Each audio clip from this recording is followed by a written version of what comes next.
Hi everybody, Kat here, Vegas Fruity, and I just had to get my hair done. I had to touch up my roots today, so on the way home I stopped at Sprouts and I did some of my, a lot of my shopping for this week really. I'll show you what I got. Alright, so I got some red peppers. Those were 2 for $1, which is pretty good for red peppers. $1.99 for these onions. I got a bag of onions. I got 2 for $1 cucumbers, big cucumbers.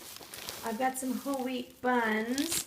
And I don't actually give my kids tofu dogs, but I like these buns because I could make peanut butter and jelly and stuff in them, and they cut them in half.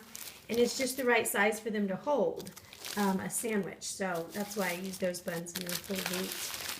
I've got a big bag of navel oranges, a box of cuties, and then I usually buy the Vega One, but I saw this Sprouts vegan protein vanilla flavor, and I just kind of compared the back sides of both of them, and this was really super close to Vega One. I mean, it was amazingly close, and except Vega One had more fat in it than this does. So this actually might turn out to be a better deal, and I got twice the amount for about, I think, $6 less than the Vega One. So I'll see how that works out, and hopefully I'll like it because they didn't have a sample package first. Got some sprouted tofu, meatless meatballs, and for my kiddos. Oh, and I found these for my husband. He likes tamales, and these say vegetarian. Then it says for vegan diets up here. It's basically red chili zucchini tamales, and they were frozen, so I think he might like those, I hope. I got these crispy chicken Gardein sliders for the kids, vegan. And I got some tofutti. My husband really likes this. I like it once in a while. And then these hummuses, they were 2 for $1. So I got the yellow lentil hummus and then a white bean hummus, and they were buy one get one free. I got a few of these for these Greek style coconut yogurts. And then I got a big kombucha squash because I'm going to make a curry with this, and I absolutely love it. Let's see, I got him some grapes. All right, so it just cut off. Sorry about that. So I actually buy some of these so that my husband can keep them in the car when he's working for an emergency and his blood sugar doesn't go too low. And I actually stick one in the diaper bag too, or a Laura bar. And I put them in diaper bags so that people don't go hungry and, they get all cranky and all that kind of stuff.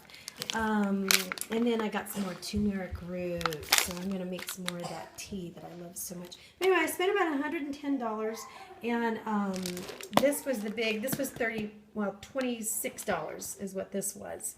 And the Vega One, the smaller one that's half the size, was like $36. And so I'm really hoping that's going to work out.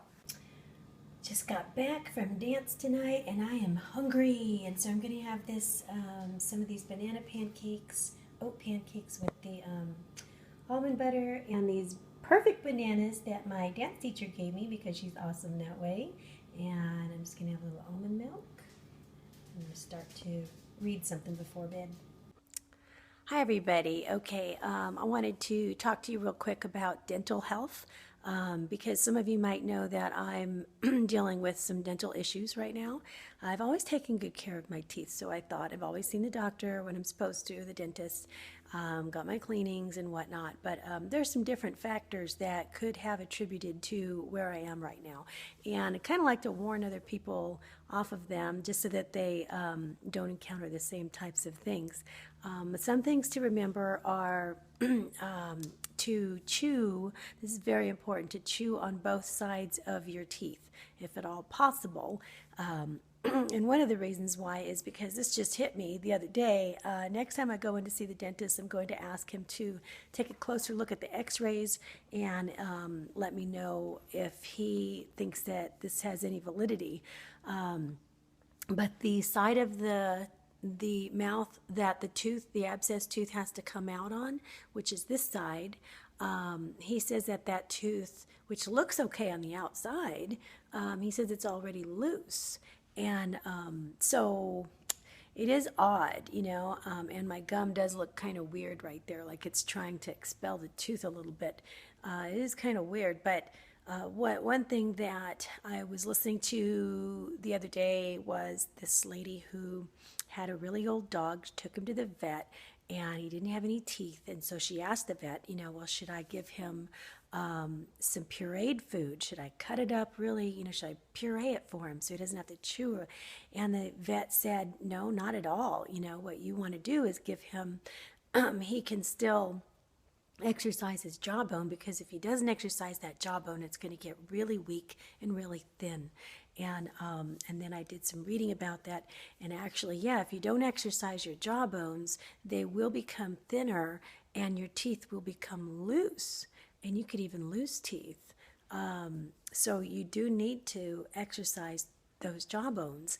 And the reason why I think maybe that may have attributed to what I'm dealing with over here on this side is because up here closer to the front, I've had a crown put in about 2 years ago.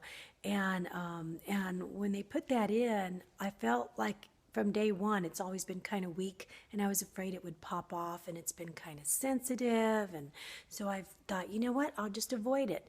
Well, I didn't even think about it till just yesterday, but I really have purposely avoided it. I didn't think that it was really doing any harm, but I have not chewed on that side pretty much at all for like the last 2 years.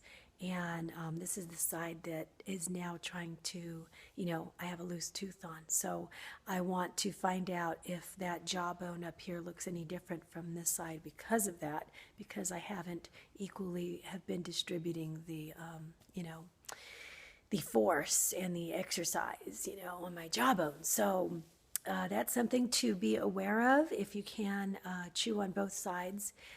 Just to make sure that your jawbone stays nice and strong.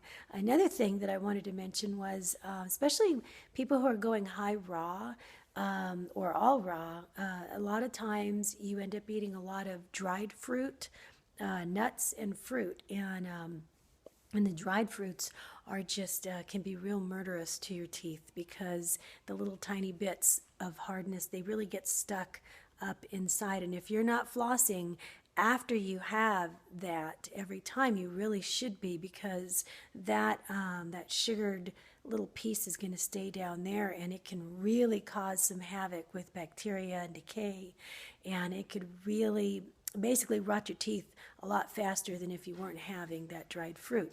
I'm not saying dried fruit is bad for you, it's just kind of bad for your teeth, so you have to be on top of it. Same thing with nuts. Nuts seem to get stuck in weird places, but definitely, flossing is, I used to think flossing was dumb, and it just wasn't really doing a very big deal. But you know what, I'll tell you what, you get, if you buy, and you could probably pick one up for like $5 at the grocery store, but if you get a mirror that's a 10x magnification, I have one that has suction cups on it. I just stick it on my regular mirror in the bathroom, and then that way when I floss my teeth, I use that, and I'll be done. All right, and one thing I wanted to add, some people out there might be thinking, oh, well, maybe the problem she's having is due to soda or candy and stuff like that. And I can tell you one thing, I have not had soda in years and years, or candy, and I'm not eating candy like that. So, I mean, really, anything that's happened is because of fruits and dried fruits, things like that, things that are really healthy. So, just take care of your teeth and know that, it does make a difference to clean up after that, the good stuff too. All right, thanks, bye.